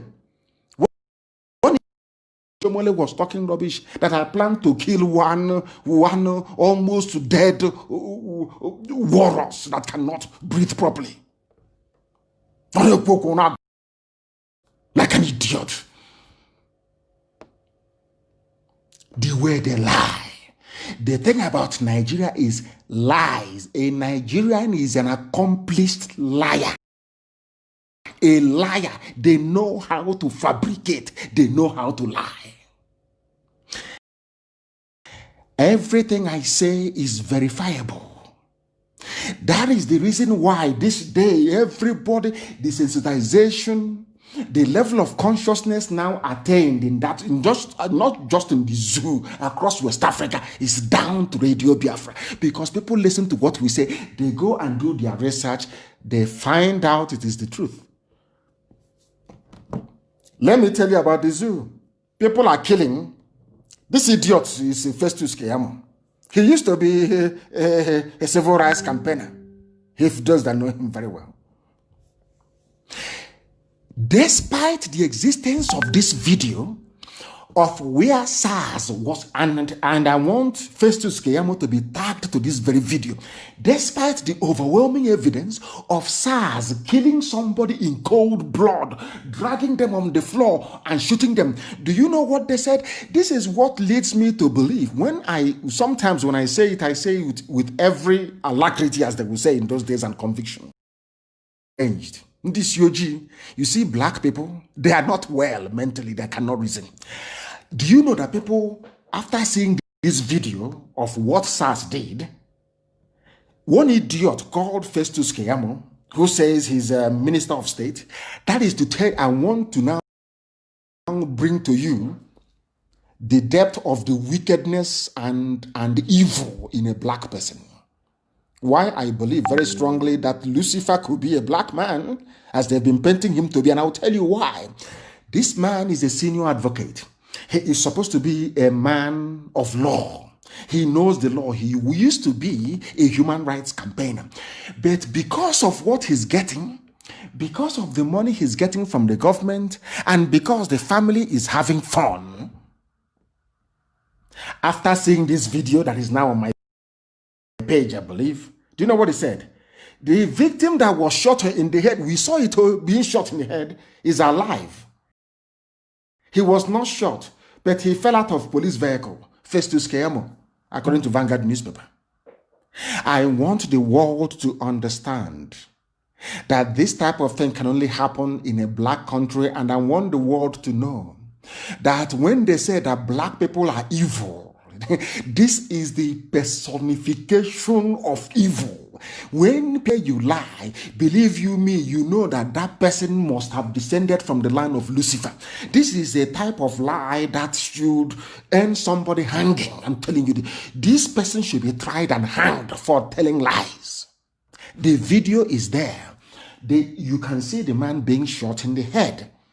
Somebody who claims he's a minister came out and issued a statement. This idiot's name is Festus Keyamo, Minister of State, Labor and Employment. He claimed that the incident being seen, that we can see with our two korokoro eyes, two naked eyes, we can see the video. He is now saying that the man fell from the back of a police van. In this video or in another one? I am telling you, I know that black people are evil, but this level, this depth of wickedness and telling lies is unprecedented.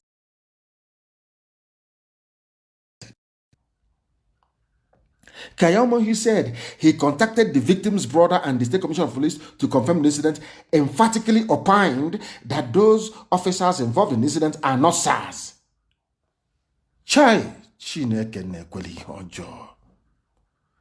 Because this man is eating money in Abuja.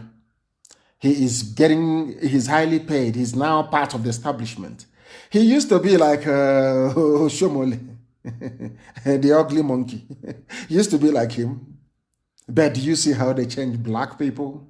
A few coins, like those that claim they were freedom fighters. Today they are hoteliers. Today they are renting hostels to students. Today they are building universities all over the place around Africa. But they are freedom fighters. And after seeing all these things, people foolishly call them freedom fighters.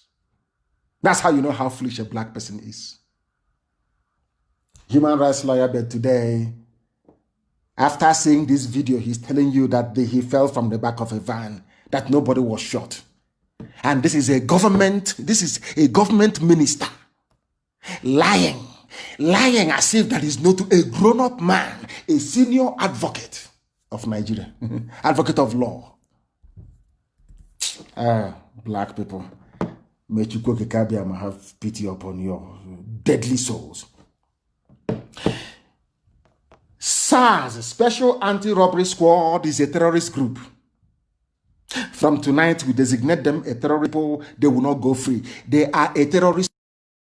They are in Okozo, in Anambra State, eliminating our people, harvesting their organs. That is what they do. They kill.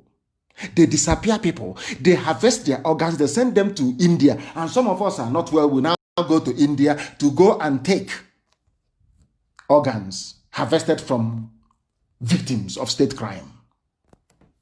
That's what they're doing in Okozo. Okozo SARS should be closed down. Completely shut down. There should be no SARS in Anambra State. I'm warning them now, there will be no SARS in Anambra State. There won't be any. Because Okozo SARS is where they are killing our people. And I want the name of the man who is in charge of Okozo. And I understand that they have recruited some people from Anambra, paying them 20,000 naira every month to help identify those that SARS will come and kidnap, kill them, cut open their stomach, take all their organs, and then ship to India for money. That's what they're doing. SARS in Okozo must close down. Don't say I didn't tell you. SARS in Okozo must, M-U-S-T, be shut down. SARS everywhere in Biafra land must cease operation. Wherever we see SARS conducting any operation, we will regard it as a terrorist act. And we are at liberty to defend ourselves. There will be no SARS in Biafra land. From tonight, anywhere there is a raid conducted by SARS, people stop to search their phones taken from them or their cars stolen, because SARS, they are actually criminals. That's who they are. We will treat such as a terrorist incident. Don't say we did not warn you. This SARS, made up of Fulani people, they have recruited some criminals from the south. They have been killing many innocent people, and a few foreigners, for that matter. Steady attack every blessed day. And I understand that the SARS in Okozo are busy taking people, IPOB family members, taking them to Okozo and killing them in Okozo. I hope people are listening. If I hope you're listening. What SARS are doing. Is you here the pig in the creek? I hope you're listening. Is you can no longer breathe properly. You can no longer walk properly.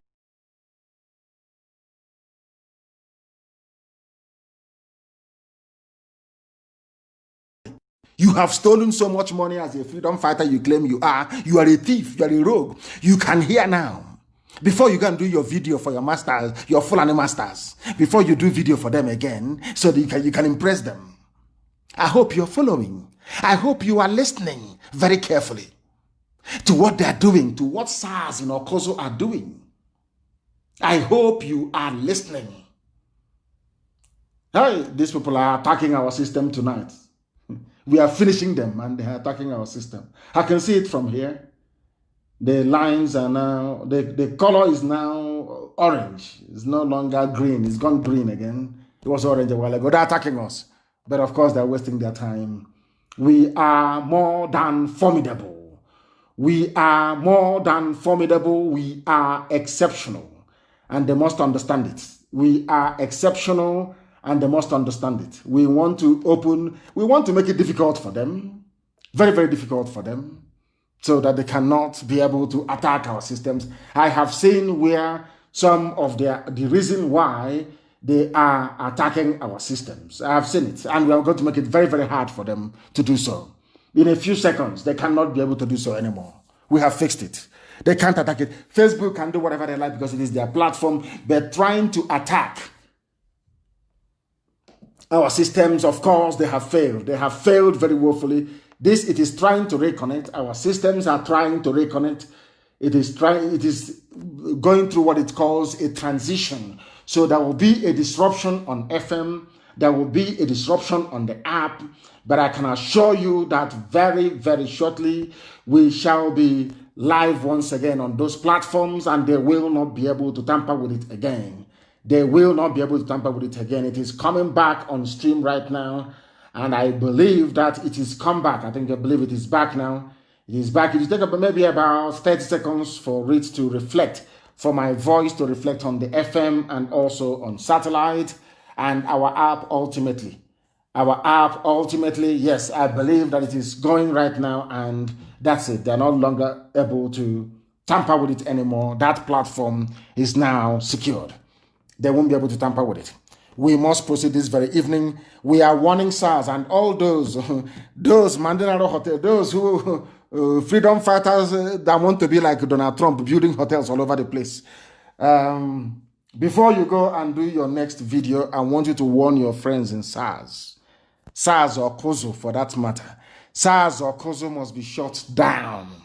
Must be shut down. SARS or COSO must close because they are killing people there and harvesting their organs.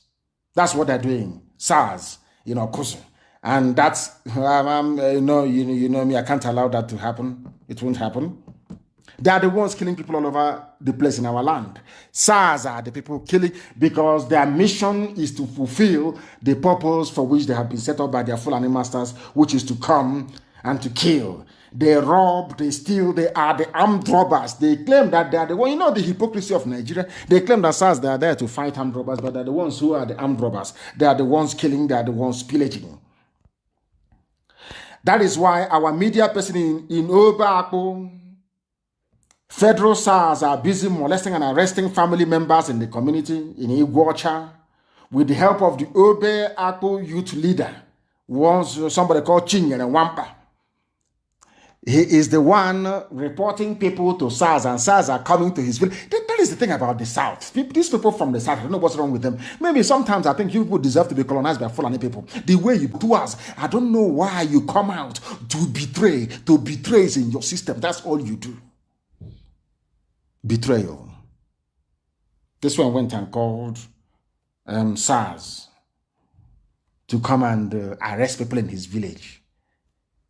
The people he's calling are those who are in the farms raping his mothers. He's calling them to now come and kill his brothers and his sisters. And you're telling me that our people are normal. Most of our people are not normal, but we shall find them. We'll find them. Every saboteur, of course, will find you. Don't worry about that. After all said and done, we are always right. After all said and done, we are always right. If somebody said to some people before that Arewa Consultative Forum will come round to the position of IPOB, none of you will believe it. And for the very first time, on occasions, Ohanese have been, should I say, compelled to do the right thing. I like the response that Nyanwodo gave to them. Nyanwodo said to Arewa Consultative Forum, this thing you're saying now is what IPOB has been canvassing for. In other words, you came for Operation Pattern Dance 1, Pattern Dance 2, Pattern Dance 3, Operation Crocodile Smile, and all the rest of it. To come and crush, as that idiot, when Jubril came, they gave him the mask. You were saying, go and crush them. Crush every opposition, challenging the integrity of our nation. He was asking for a referendum. Do you know the irony of the whole thing and the beauty of consistency is that eventually people come round to your position. After many years, because of this referendum, they came to kill us, not once, not 2 times, not 3 times. But today, the people that sent soldiers to my house to kill me are today saying the same thing, that they too want referendum. Isn't that very funny? Isn't that very ironic? When we started, they said, oh, what are they asking for? We don't even... This was the same people, Garba Shehu, because he's one of them. He's a terrorist, of course he is, although he's a press secretary or whatever, senior assistant to Yusuf Mohammed, Aisha Buhari's boyfriend. He said, we don't know what they're asking for. We don't even know what they want. I'm telling Garba Shehu tonight, I'm telling the whole of Arewa, including Sultan of Sokoto, the Emir of Kanu, all the rest of them, all this Janjaweed, I'm telling all of you, asking for is something that Arewa Consultative Forum have asked for. And isn't it very ironic? I don't subscribe to the position of Ohanese. I don't. Restructuring is rubbish. I don't subscribe to the position of Afeni Ferre, though I respect them very much. I don't subscribe to the position of Pandev or Middle Belt Forum. I don't. For the first time, I believe in what Arewa Consultative Forum said, because that will solve all the problems. Let there be a referendum. But of course, it's just mere words. Just mere words.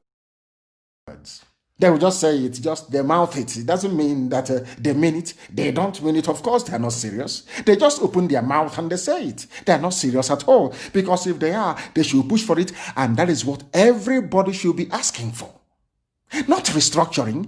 Anybody asking for restructuring has something to gain from Nigeria. They are benefiting, their children are benefiting. That is the only reason why. People, why don't you ask the people what they want? I am a Democrat. If tomorrow people go and vote and say, oh, I want to remain as part of one Nigeria, oh, bye, oh, well and good. I will never bother anybody. Why don't we allow the people to decide? Now, Arewa Consultative Forum has come round to the position of IPOB. The same led Arewa, what's his name again? Is it what's that? One of those glorified Alamajiri? What's their name again? It says every time second republic lawmaker. What's his name? Somebody should give me his name. There are two of them in the north. They're always talking rubbish from Arewa Consultative Forum, or is it Northern Elders Forum? I don't know what it is. You know them? Is it Tanko Yakasai and the other one? Two of them. Have you seen where they have come to? I want to let Tanko, all those people talking rubbish against IPOB from the north. I want you to hear what ACF said, Arewa Consultative Forum. We can have a referendum on whether we want Nigeria's continued existence. We don't have to go to war. Are you hearing from Arewa Consultative Forum? These are the people that Britain gave Nigeria to. I don't know if people can understand what I'm saying. The people that Britain handed Nigeria to are now saying that let us have a referendum. Which people made it possible? IPOB. Indigenous people of Biafra. Consistency and resoluteness. After killing us because of the same referendum, after shooting us dead every time, incarceration, imprisonment, they have now come round to say we want a referendum, the same thing we asked for in the beginning. And for the very world actually stood up and said yes, IPOB has been. I was shocked when I read it. Let me see if I can go through and see where. In fact, those are the things they said. The particular one that had that word made that very comment will be published very, very shortly. But Arewa Consultative Forum gave a press statement or interview, so to speak, and said they now believe in referendum. The same thing we have been campaigning for. The same thing we've been asking for. The same thing that led to the death of many people. They killed us because of referendum. Now they have agreed that there should be a referendum. Arewa Consultative Forum. That tells you that we have turned things around. Because the zoo is very bad. Their former vice president is Atiku Abubakar. He issued a statement saying that the zoo, Nigeria, is in dire need of healing. Everybody acknowledges that there's something wrong. Atiku himself is Arewa, is Fulani. In fact, and for even those shouting for their Igbo presidency, you know that Atiku is coming out again, and that's the bye-bye to all of you, isn't it? All of you, like our effort, Dave Omahi organized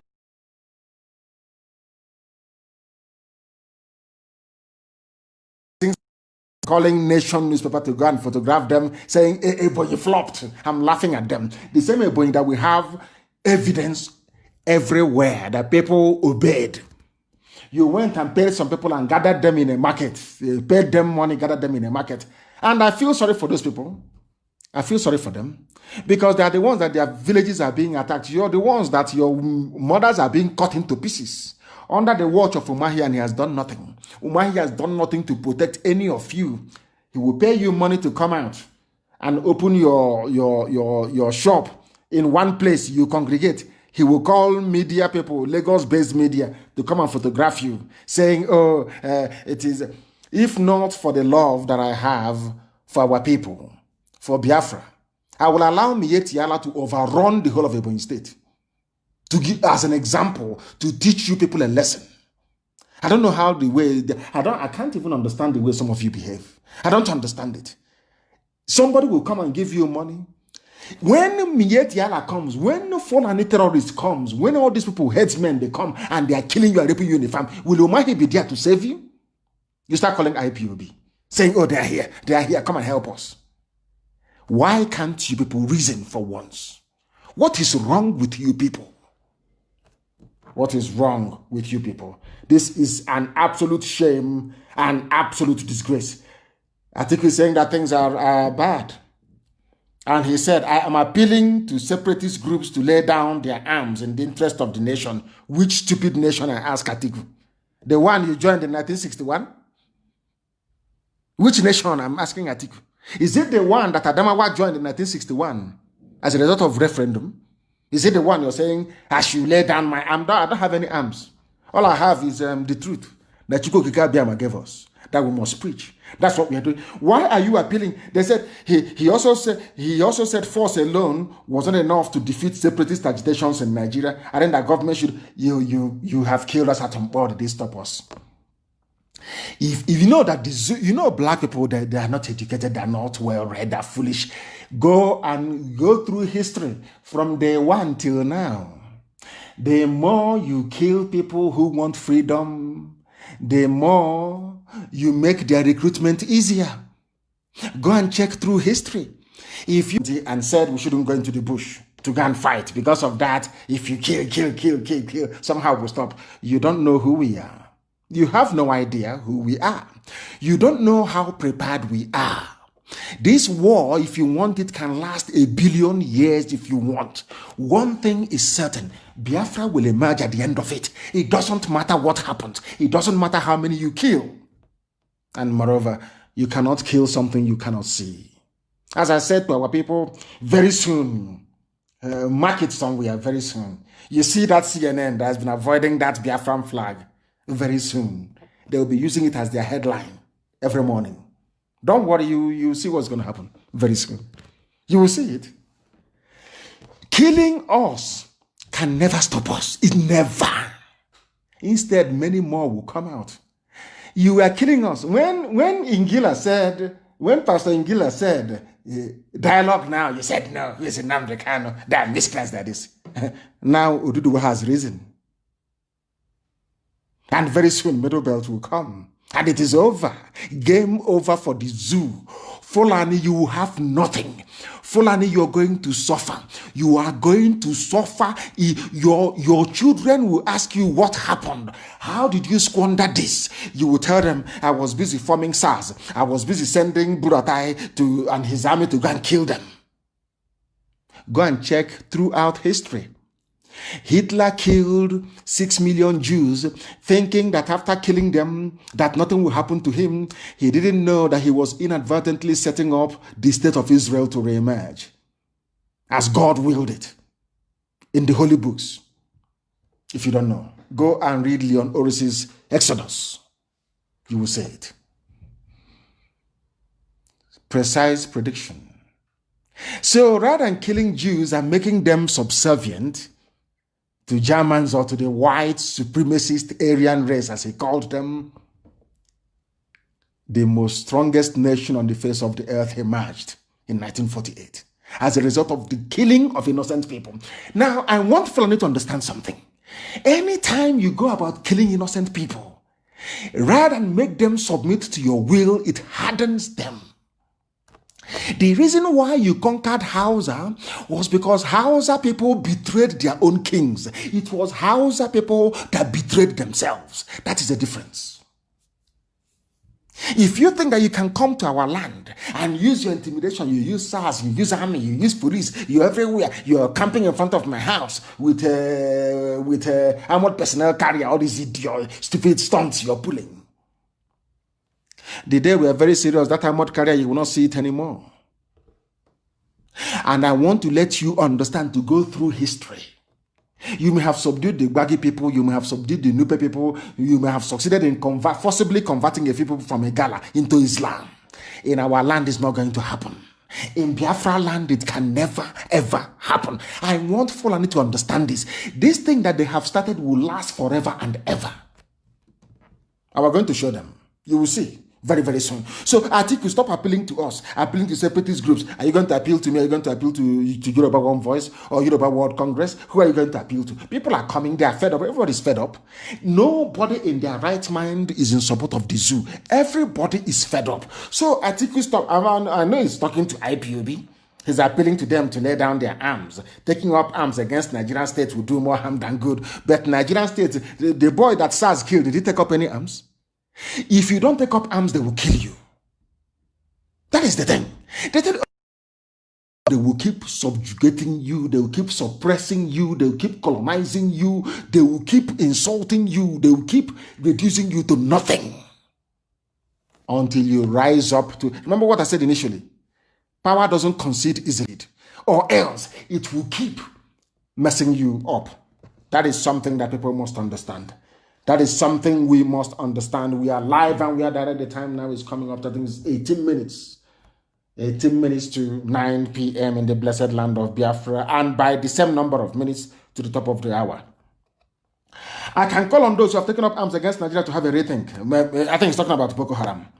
Whatever differences they may have with the rest of Nigeria, whether religious, ethnic, or political, terror, violence, and separatism are not the way forward. What is the way forward? Atiku, your people were asked, in 1961, you became a Nigerian. Your people were asked, in 1961, do you want to be Nigeria or Cameroon? You chose Nigeria. So what is your problem? Your relatives are in Cameroon. You have something far more in common with Adamawa people in Cameroon than you have with me. Why don't you look for your own flesh and blood in Cameroon? Oh, sorry, I forgot. It's the oil and gas we have in Biafra land. And the need to fulfill the very marvelous work that Ottoman Danfodio started, which is to colonize everybody in the zoo and to make Nigeria the home of Fulani people all over the Sahel. That is what you want to do, and we know, and we're not going to allow it. We cannot allow it. It is not possible. We are going to fight to the very last person. We are going to fight with our courage and the truth that we possess. That truth is that Nigeria is a fraud. Nigerians are fraudsters. Nigerians are blind. They are foolish. They don't know what they want. A republic with His Royal Highness. Are you people not insane? Are you not mad? How can you have a republic with His Royal Highness? You have the Lamido of Adamawa, His Royal Highness, in a republic. Who taught you that rubbish? From where did all this nonsense come from? Because they are not properly educated, they're not properly refined. These people are not cultured, they're not taught properly. All they do is have a certificate as Ambodo. Now, I've been in a waving certificate. I have PhD, I have SSD, I have BHF. Rubbish, rubbish, rubbish, rubbish. They're intellectuals, they're professors, they are in a zoo claiming to be a republic, whereas they have their royal highnesses. How absurd can that be? So, with all due respect, please. He said in Ireland, in Israel, and the Balkans, such groups have seen the wisdom in giving up armed struggle. And I want to correct you, please. Atiku Abubakar, in Ireland, they fought the British. The Irish fought the British before Britain allowed them to have independence. They took up arms, for your information. In Israel, Israel had to fight in 1948 for the state of Israel to be established. So whoever does your research for you, when next they want to go and do a research, please get people who are learned.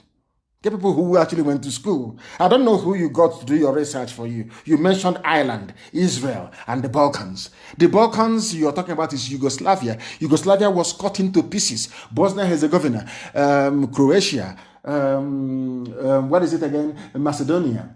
Serbia came from there as well, and Montenegro. Don't you know all of that? You're telling me about such groups have seen wisdom. But you didn't hear when Bosnia was fighting Serbia? You didn't hear about the Srebrenica massacre as a result of the war? You didn't hear about the shelling of Sarajevo? You didn't hear? Who did these people actually employ? Who are these people? Who do you actually employ to do your research for you? Unbelievable. But anyway, I think I want to say we cannot defeat separatist groups by force of arms alone. We can only defeat separatism by making all Nigerians feel they belong. Now things are happening. You know all this. I remember in those days, excuse me. I remember in those days when the hotelier, the hotel builder, the mic merchandise of Biafra agitation, when they had a meeting with Al Mustafa, and all the rest of them. They said they were doing a collaboration with our Yoruba brothers, and they signed up to one Nigeria. We have now formed our own alliance with our Oduduwa brethren, and the zoo is vibrating. Now the world knows who is real and who is fake. Very simple, isn't it? Very, very simple. That's how you judge people who are effective and those who are not. Now everywhere is vibrating because we have made it abundantly clear. We are not going back. We are not going back, not 1 inch. We must divide. After dividing, then bring that thing that you want us to discuss about unity. Then everybody with clear eyes can now discuss unity. But before you discuss any unity, there must be division first. And that division is going to happen whether they like it or not. And as I said to Fulani, by the time this war is over, you will lose Sokoto. You won't be there. They will write it down on a piece of paper. By the time this battle is over, you will lose Sokoto. You will not be there. Gobe will be returned to Hausa people, if at all they have the courage or the conviction to be able to fight for what belongs to them. Nigeria is not a nation. I think we said as a nation, we asserted our independence. You have no nation. Nigeria is not a nation. You have no independence. What you have is flag independence. The name Nigeria, you don't know. It doesn't even exist in Fulbe language. It doesn't exist. So Nigeria is a British creation, not created by black people. We should stop being foolish and deceiving ourselves, talking about nationalism and Nigeria. Nigeria is an exclusive product of the British. Has nothing to do with black people. Anybody trying to claim ownership of Nigeria is an animal. Because those that created the zoo, that was what they had in mind. That is why we call it a zoological republic. That was what they have in mind. There will be no healing in Nigeria. Not now, not tomorrow, not ever. Until we go our separate ways. We must go our separate ways first. Then if you start doing your healing, if at all that is what you want to do. But for us, we are not interested. We are not interested. And the Fulani is the thing, they're very clever. They have gone to do the work. Remember here in Biafra land, they have, what's it called again? They had Reni Pop. And I said, oh, they have divided. There are factions in IPOB. And I said over my dead body, there can never be any. Not now, not tomorrow, not ever. We swallow our enemies alive. Nobody can dare try it. They have gone to Yoruba land. Muslim students reject Oduduwa Republic. These are people groomed by Sokoto Caliphate. I warned them in the beginning. I warned my Yoruba brethren in the beginning. The problem you will have will be Yoruba Muslims. That is the problem you will have. But I thank God in heaven that today there are Yoruba people who are Muslims who are championing the separation of Oduduwa land from the Zoological Republic. They went and raised those who are loyal to them. Muslim students reject Oduduwa Republic. What they want to do is that they want to start a religious war in Yoruba land. They Fulani think they're very clever, but they don't know how foolish they are. Fulani, you have forgotten that Yoruba people they went to school, they're learned. By saying Muslim students reject Oduduwa Republic, what they want to do is to stoke the embers of religious intolerance. Yorubas have been doing very well. They don't have any of these stupid problems they have in the north. Christians and Muslims coexist side by side for centuries, no problem. Do you see the way Fulani behaves? Do you see how they reason? Now, bringing Fulani Muslim students to reject the Oduduwa Republic means what they are saying is if you're a Muslim, you must rise up. After all, the Sultan of Sokoto is your spiritual leader, and he wants one Nigeria. Now go and do your work in Yoruba land. They call them. These are fake groups that they raised. They gave them some money. Gave them cash to be talking rubbish. And that is exactly what they're doing. People from the South, as I said before, people from the South, that is the way they behave.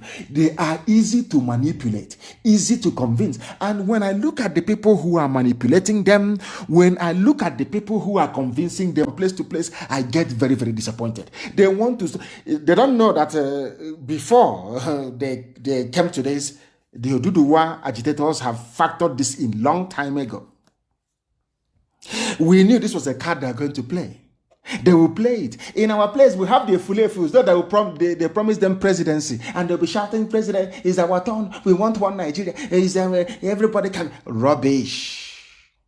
And we ask them to learn from us. Anybody who does not support to do the way, you banish that person, regardless of who they are, banish them. Over time, you win this debate against them, as we have done in Biafra land. You win it, as we have done in Biafra land.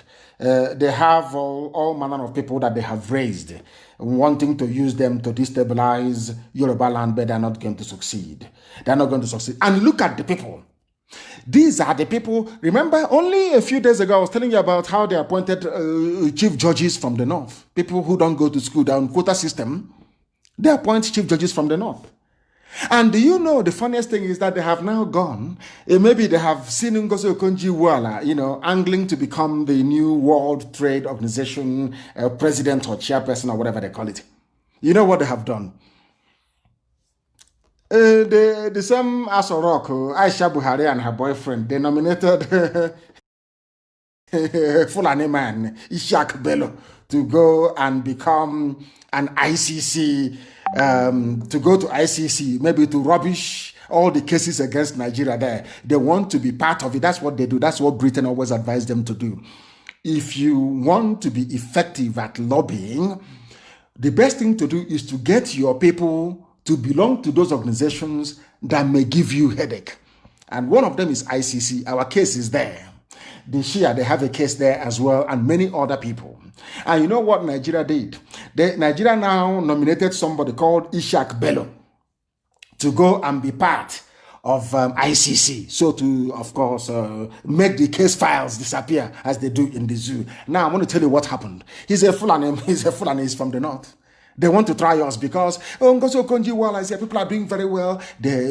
We are being voted in as mayors. We are doing very well. Vice Chancellor. You know them.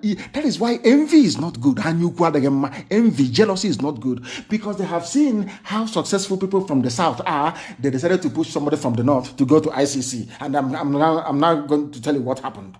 Listen carefully, please. Justice Ishak is a justice. So Ishak Bello, the only Nigerian nominated for election to the International Criminal Court in 2020, may have fluffed the country's chances after a poor performance in the assessment. They brought a Fulani man. They took him to ICC in The Hague to go and do assessment. They called him and they said, come. He came. They asked him to sit down, and he sat down. They asked him, what is your name? He said, Ishak Bello. And they asked him, do you know why you're here? He said he's come to interview. He wants to be a part of the International Criminal Court, the jury, the panel of judges that they have. They now said to him, is that all? He said yes. They now gave him a piece of paper, and they gave him a test, aptitude test. And he came last. Of all the judges in the whole world that was interviewed, he came last. He didn't write anything. But he's a justice Ishak Bello. These are the people that rig elections. These are the people that aeroplane turner put in place to be able to bend the law. These are people that went to Sharia school. They came out and they became justices.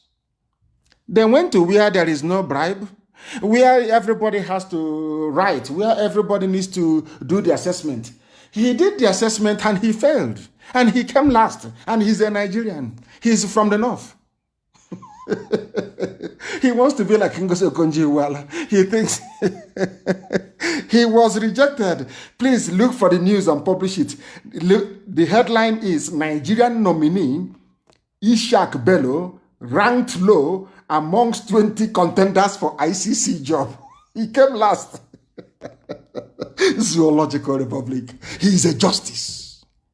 Quota education. A justice, he went to Sharia school. These are the people that are pointing to the positions of justices of the Supreme Court without anybody from Biafra land. Nobody from Biafra land. No, nobody. These are justices. He came last. last, Obru class Nishi, because they saw Ngozi Okonjo-Iweala waxing very strong. They have heard about people from the south doing well all over the world, doing very, very well. They said, oh, why not us? Let us push somebody. And they foolishly pushed somebody called Ishak Bello. He's a justice. These are the type of people that interpret law. He went to where there are genuine justices, where there are judges, men of the jury, men of law. And he came last. Zoological. Please look for the news and publish it. Nigeria's nominee, Ishak Bello, ranked low amongst 20 contenders. You know, only 20, he came last. Last. These are the justices you have in Nigeria. This is the country that Atiku wants me to belong. This is it. Quota George. Have you seen it? These people are, look at the disgrace is that when they are writing now and laughing, they'll say, oh, you know, I interviewed this chap from Nigeria and he came last. And you go and you present your passport as a Nigerian and they're looking at you like the monkey that you are. Looking at you like a moron, like an idiot you are. Because the person you call a justice in your country came last in an assessment. Came last. Janjaweed. That is what they have done to your brains. Very, very sad indeed. And in the zoo, there is something, there's a photo news, of course, they have his bar. You claim you're in one country. I'm saying this because of Pastor Adeboye that said, let us bring a bit of Britain and a bit of America and merge it together and create something uniquely Nigerian. And I'm asking him, what is unique about somebody? As you are right now, some of you who are young, I mean, I'm not young anymore. I'm losing my hair, as a matter of fact, because of my age. Now, I want people, and of course, worry and stress about Biafra. I want you to cut your hair afro like as they used to do in those days. Cut your hair style and go to Kanu. Somebody will catch you on the streets of Kanu and shave your head off. Hizbah police. Islamic police. You claim you are a republic. You claim you are a secular country. Secular, that is the word, secular country. And in Kanu, if you have your hairstyle or if you're wearing punk, they'll cut your hair for you in public. And you are in one Nigeria. And this is the country you pray for every blessed day. This is the country that you're claiming should pray to become better. I want to ask you, what ingredients is your stupidity made up of? What ingredients goes into the making of your stupidity, I ask you? You are in a country. This same thing cannot happen. Imagine right now, Wete, or, Chanja, or in Ariada, you just catch somebody's son or daughter and you shave their head. They ask you, you say, I'm shaving it because it doesn't comply with the book of Ecclesiastes. Does that make any sense to you? That's what they're doing in the north, telling you it doesn't conform to Islam. But you are in the same country. And people are praying for this country to be one. And I'm asking you, what type of stupidity inhabits your brain? I ask you. What type of stupidity does your brain contain? The pictures are there, please. I want it to be posted as well. They are cutting their hair. I don't like your mode of dressing. Even those in tricycle with pictures and they bag or decorating it, they say no, you can't have it. In a country that claims to be secular, in a country that claims to be one Nigeria, you can see that you are not the same. That was what I was trying to explain to Pastor Deboye, that we have irreconcilable mindset. Even forget about value system, forget about political structure, orientation, forget about anything to do with social affinity. No, not at all. Even the way we reason is not the same. It is not the same. How can you make a nation out of diverse people that can never, ever, ever be one? Not now, not tomorrow, not ever. That is something that you must understand. These are the things that are going on. And they said that Buhari, that is Yusuf Mohammed, has performed more than Obasanjo, Yaradua, Jonathan put together. According to Malami, Malami is supposed to be the Attorney General of the Federation. Attorney General, he's supposed to be independent. He is supposed to be, but he's weighing into politics because there is no president. Everybody is the presidency. All the cabal together. Those of them that went and recruited Jubilee before he ran away, and Aisha now brought her boyfriend. Look at them. He is the statement promoting the government of the day, only in the zoo, and you are a republic. Shame on all of you. Shame on all of you. Very, very sad indeed. Very, very sad indeed. Yes, of course, they have. Buhari has performed more than, or should I say, the presidency has performed more than Obasanjo Yaradua. At least in that, they are number one. Imo State is an example. That idiotic administrator of Imo State is an example. Trying to show that he's a Fulani boy now. He has arrived. He can convert Imo into... Of course, our people are some of them are very foolish and very dumb indeed. He was an idiot that paid one useless, wretched journalist to write rubbish. Sit at home, Imo State flopped. And I asked them, show me one video. Show me one picture. They couldn't produce any. Hungry, useless journalists that you have in the zoo. Wretched, wretched people. Yes, of course, they have performed more than our Obasanjo. After all, APC is not a political party, but an amalgamation of interests for grabbing power, according to Ahmed Wambai, the ex-national vice chairman of North Central of APC. They know this why things are absolutely horrible in the zoo. Of course, they have outperformed them in terms of trying to grab land from people. After all, under Obasanjo, under Yaradua, and under Jonathan, nobody tried to take the land of the people of Southern Kaduna and of Middle Belt. But under this very regime, that is exactly what they're doing. So, of course, they have outperformed them.